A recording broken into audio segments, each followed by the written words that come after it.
رحل عن عالمنا مدرب الحراس السابق في طاقم جوزيه مورينيو عن عمر يناهز 67 عام. سيلفينيو لورو كان مساعدا لجوزيه مورينيو في كل من تشيلسي، مانشستر يونايتد وريال مدريد وإنتر ميلان. وسيلفينيو لورو أيضا هو الذي اكتشف خيانة إيكر كاسياس لمعسكر ريال مدريد بعدما كلفه سبيشيلوان بمهمة كشف الخائن.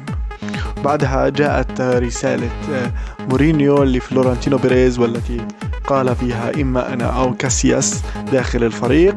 بعدها شفنا إيكر كاسياس يجلس على دكة البدلاء، وخرج كل من ديلبوسكي والصحفي سارة كوربونيرو للدفاع عن قديس مدريد في ذلك الوقت، لكن دفاعهم عنه كان دليل إدانة أكثر من أن يكون دليل براءة للقديس في ذلك الوقت.